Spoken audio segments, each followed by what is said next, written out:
This episode of the Tomahawk podcast is brought to you by www.pcwentertainment.com. For all information on shows, training, and anything PCW, go to www.pcwentertainment.com. Tomahawk! You're a superstar!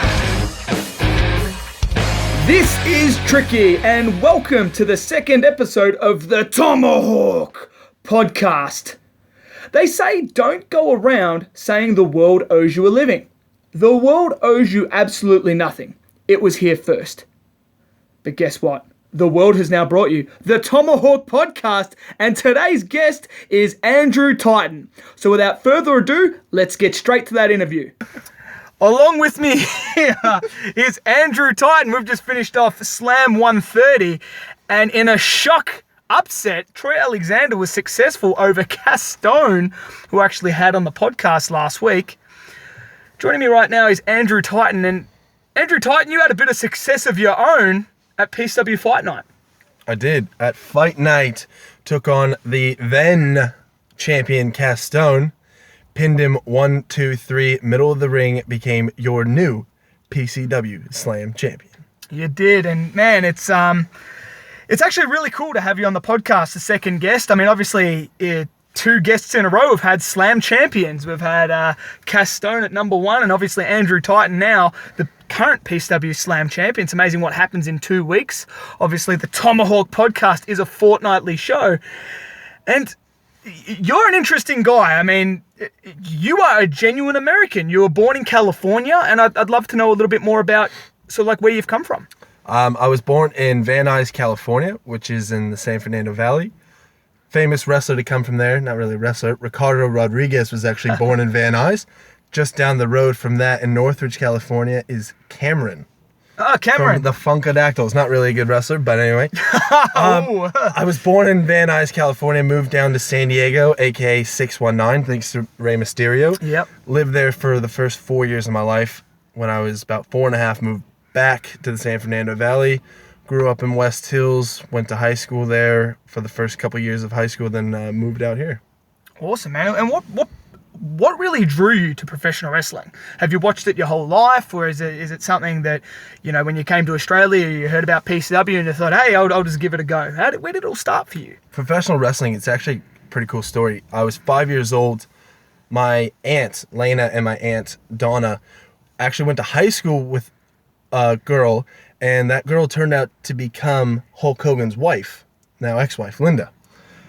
Well, when I was 5 years old, he was living in Northridge, so he was living in the town next to me, and my aunts were still really close to Linda, and they actually set up, I believe Brooke was born shortly. We're around the same age.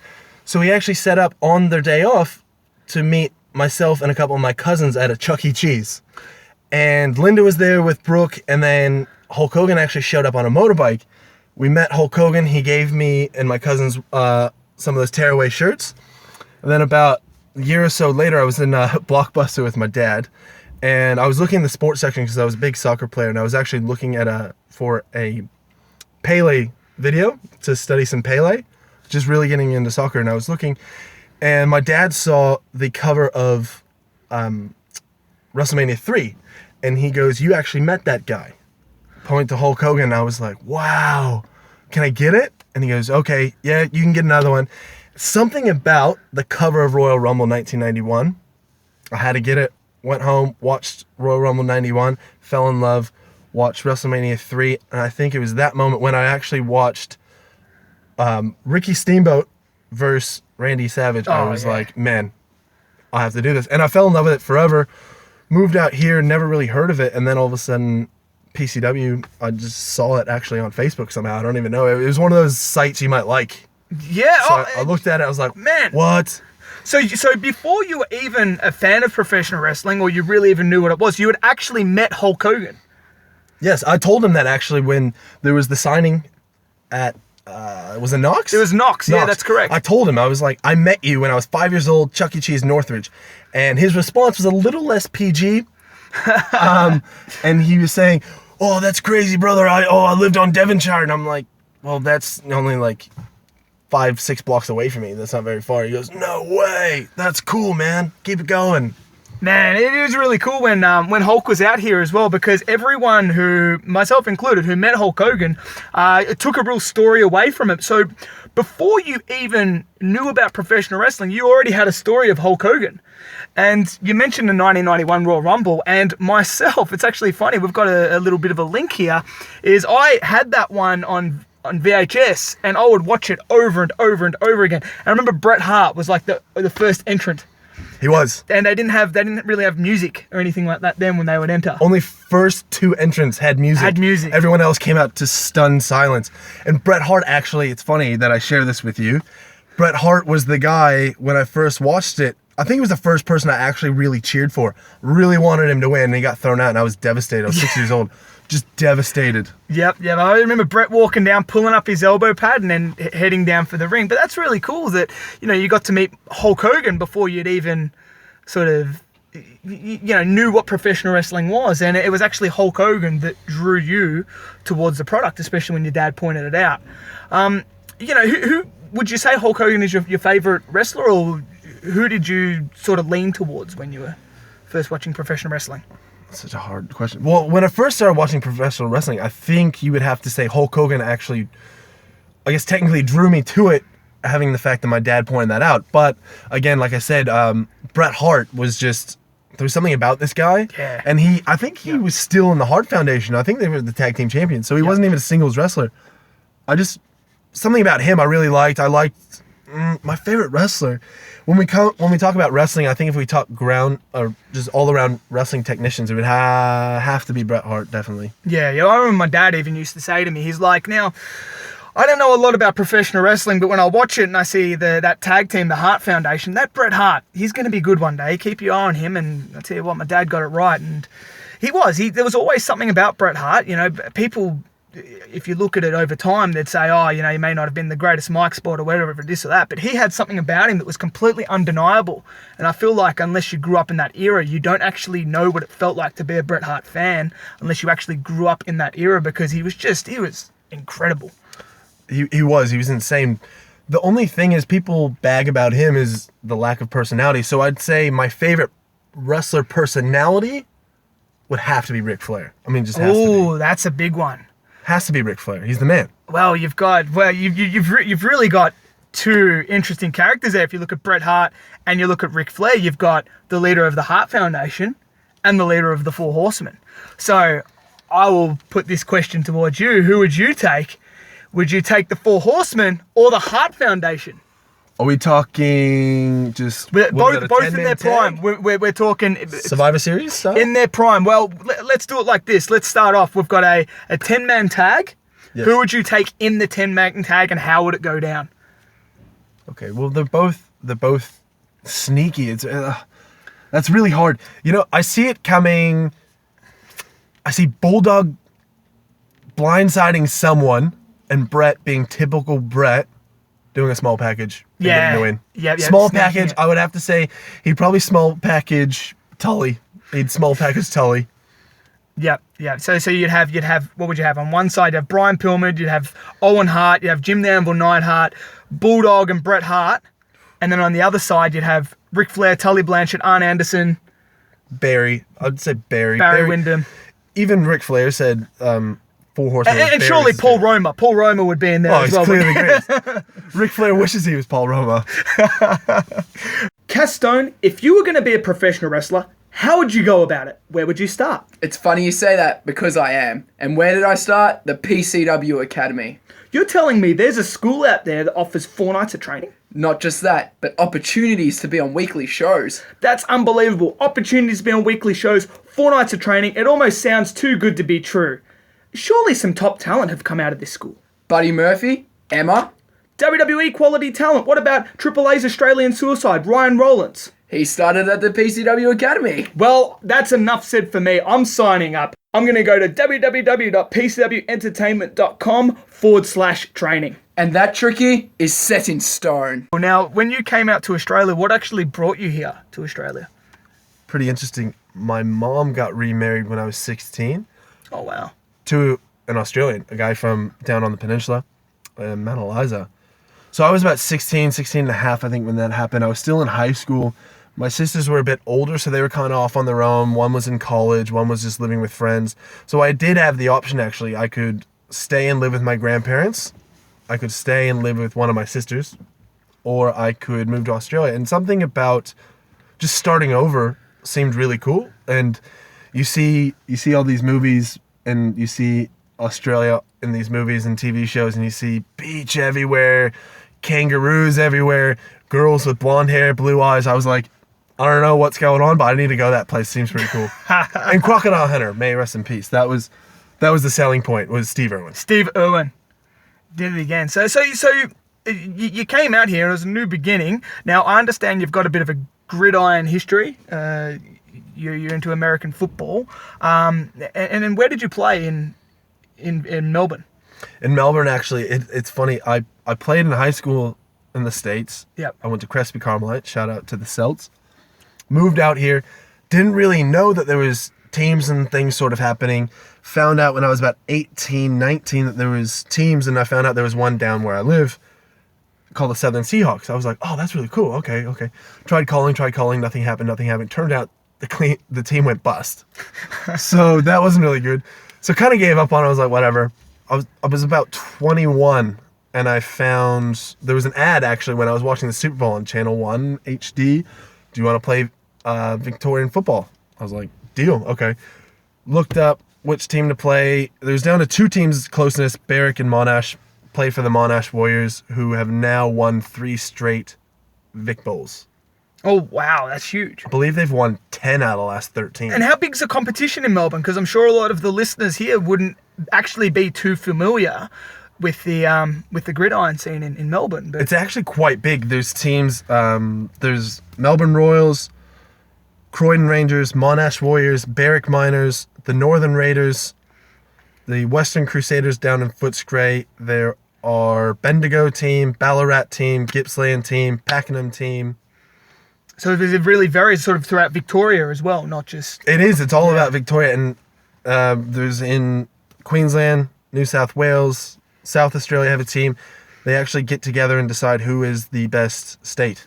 And there's actually... They just left 2 days ago, the Outback Australian team to go represent Australia in the American Football World Championships. Oh, man. And how well do Australia actually go? Because I'm sure, once again, it's very foreign to the listeners, but it's also foreign to me. They put up a good fight. I'm not sure how they went the last time. This year, I think they're going to go really well. I mean, some of the guys on this team that I know that have come from Victoria, insanely skilled. The running back is from Monash, played with them, Whitey. And how would you compare sort of like your training for gridiron American football to what you do now in professional wrestling? Is it different? Do you have to train different? How does that work? First of all, I'd like to think that training for gridiron has made me better for training wrestling because it's very visual. Because there's so many guys on a team in gridiron, you're used to not being able to being talked to individually, so you have to learn by watching. Which is what I do at wrestling. I learn, okay, a move, okay, this is how you do that, this is how you do that. I learn by watching. Very dedicated, very disciplined, and I think it builds up your cardio, it builds up your strength. My position was I pushed a lot. I was a defensive lineman, and I had to push a lot, I had to power through. Definitely helps, especially with the legs. It helps with your power moves when I do my finisher, if I want to run and tackle someone, I can tackle anyone into the turnbuckle. When I want to belly-to-belly someone, I have complete control because I'm used to fighting off 2 guys at once. And obviously your finisher being the Wrath of the Titan. Man, I felt the effects of that thing as well. The only way I can really describe it is you're throwing someone from an F5 into a rock bottom, and it hurts like hell. Now, I raised our bit of combat, our match, which was quite surprising to me because you saw an opportunity. Now, where did you debut? First of all, let's go back to your actual PCW debut and let's bring it to when you fought me at Rowville. So when you debuted, who was it against? My technical first debut in any sort of a match? Yes. The Destiny Battle Royal last year. So you did the Destiny Battle Royal, and how much training did you actually have up until that point? 6 months to the day. So 6 months to the actual day. To the day. Started training May 16th, 2014. Debuted in the Destiny Battle Royal on November 16th. When when you originally contacted Professional Championship Wrestling to get in touch about training, all that kind of stuff, were you nervous? Because I understand you actually drive quite a long way to get to training. It's about an hour back and forth. Yeah, about 62 Ks. I was pretty nervous.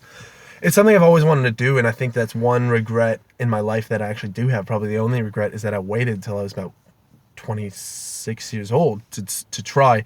I was so busy playing gridiron, as you said. I was really nervous because it's a passion, and you would hate to try your passion and not be any good at it. I understand. And be told you're not quite good at it. This is something I wanted. If I had to choose, if someone came up to me and said, you could be a starter in the NFL or you could wrestle, I would choose wrestling. It's a weird one. People say it's like religion. You either get it or you simply don't. And it's funny because when you came down and you were training, I looked at you, Andrew Titan. I did actually think to myself that this is a guy that seems to get it. So when you actually debuted in let's look past Destiny, but your first actual match, who was that against? It was actually against Elias. Elias. Now So- you've got an alliance with Elias now. We weren't going too well. We were kind of butting heads, and he came around eventually. I wrestled Elias my very first singles match, and I actually won. We talked afterwards. We sorted our issues out, squashed it, and now he's come to the good side. And you've got Dr. Troy Alexander in your back pocket, and as you sort of advanced, you definitely rode the ups and downs, as every professional wrestler does in your career. But something changed in you, and I'm not exactly sure what it was. But one day, it's almost as if you showed up, and something had clicked. What do you think is that change? Was it Dr. Troy Alexander? Was it having more of an alliance with other people? What, in your terms, when did you actually look to yourself, and when did you look in the mirror and think to yourself, you know what, I'm pretty good at wrestling, and I reckon I've got a shot at getting the championship, if not in the next few matches, at least in the next year? I think after my match with Lee Burns, I lost. I believe I did all the right things to win. I let a few little things slip me up.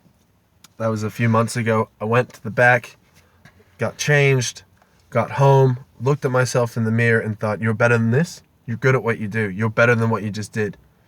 You shouldn't have lost that match. I got really upset. My attitude sort of changed. Then I wrestled Wake, and I said to myself, right before I went out, if you don't win this, you're done.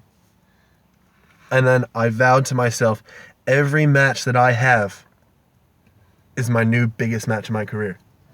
And almost in terms of like your preparation, did anything change, or was the way just your outlook, or is it the way that you communicate with people? Did that change, or what was it? Did anything click in particular? I need to listen to Troy more.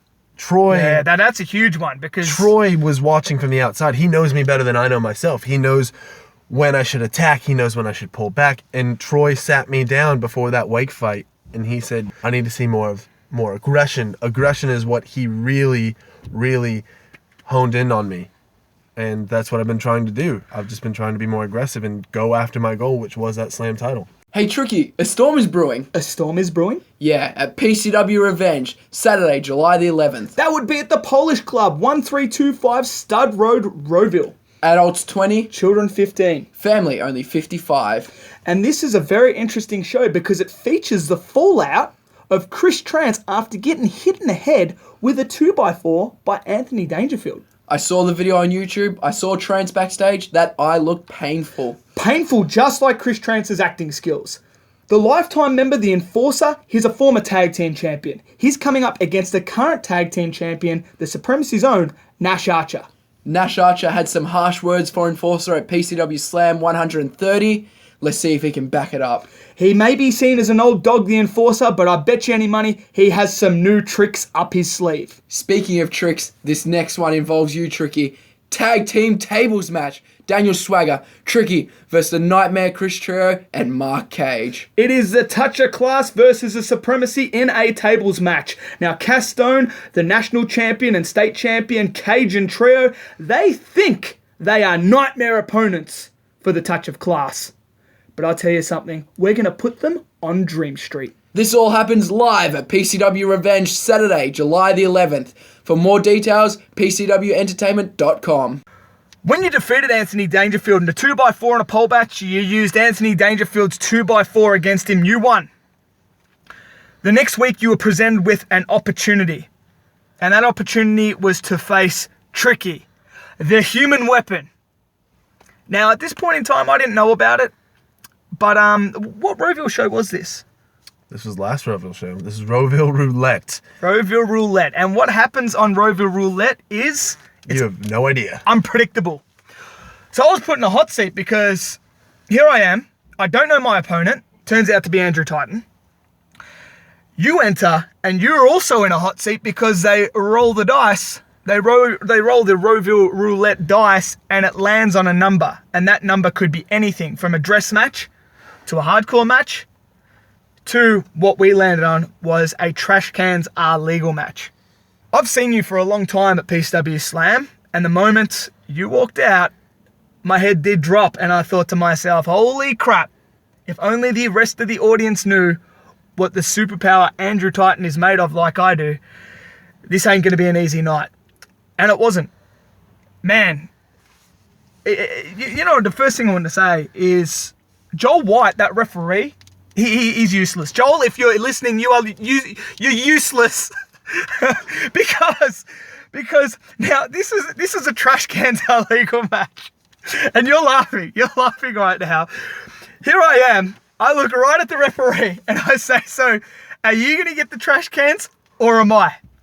And he looks at me and shakes his head as if to say, "I don't know what you said."